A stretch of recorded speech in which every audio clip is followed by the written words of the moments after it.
ಇನ್ನು ಈ ರಾಜಕೀಯ ಬೆಳವಣಿಗೆಯ ನಡುವೆ ಎಐಡಿಎಂಕೆ ಶಾಸಕರು ಪುದುಚೇರಿಯ ರೆಸಾರ್ಟ್ನಲ್ಲಿದ್ದರು. ಇದೀಗ ಅವರು ಪುದುಚೇರಿ ರೆಸಾರ್ಟ್ನಿಂದ ವಾಪಸ್ ಆಗಿದ್ದಾರೆ ತಮಿಳುನಾಡಿನ ಚೆನ್ನೈಗೆ ಅಂತೇಳಿ ತಿಳಿದು ಬಂದಿದೆ. 3 ದಿನಗಳಿಂದ ಆ ರೆಸಾರ್ಟ್ನಲ್ಲಿ 30ಕ್ಕೂ ಹೆಚ್ಚು ಶಾಸಕರು ವಾಸ್ತವ್ಯವನ್ನು ಹೂಡಿದ್ರು. ಅವರು ಚೆನ್ನೈಗೆ ವಾಪಸ್ ಬಂದಿದ್ದು ಪಳನಿಸ್ವಾಮಿ ಅವರ ನಿವಾಸದಲ್ಲಿ ಶಾಸಕರು ತೆರಳಿ ಅವರನ್ನು ಭೇಟಿಯಾಗಿದ್ದಾರೆ. ಎಡಪ್ಪಾಡಿ ಪಳನಿಸ್ವಾಮಿ ಅವರ ನಿವಾಸಕ್ಕೆ ಎಐಡಿಎಂಕೆ ಶಾಸಕರು ಬಂದಿರುವಂಥದ್ದು.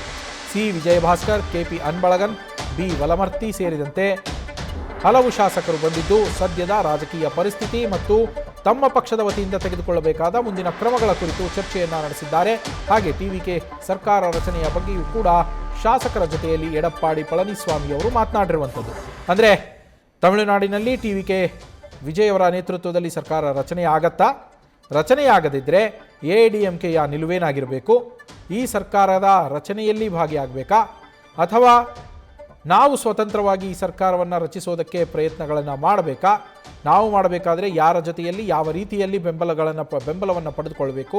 ಯಾಕೆಂದರೆ ಎಐಡಿಎಂಕೆ ಸರ್ಕಾರ ರಚನೆ ಮಾಡಬೇಕು ಅಂದರೆ ಅವರಿಗೆ ಒಂದೋ ಟಿವಿಕೆ ಪಕ್ಷ ಬೆಂಬಲ ಕೊಡಬೇಕು, ಇಲ್ಲ ಡಿಎಂಕೆ ಪಕ್ಷ ಬೆಂಬಲ ಕೊಡಬೇಕು. ಬಾಹ್ಯ ಬೆಂಬಲವೇ ಆಗಲಿ ಅದು ಡಿಎಂಕೆ ಪಕ್ಷ ಕೊಡಬೇಕು. ಇಲ್ಲದೇ ಇದ್ದರೆ ಅವರ ಬಳಿಯೂ ಕೂಡ ಅಗತ್ಯ ಸಂಖ್ಯೆ ಇಲ್ಲ.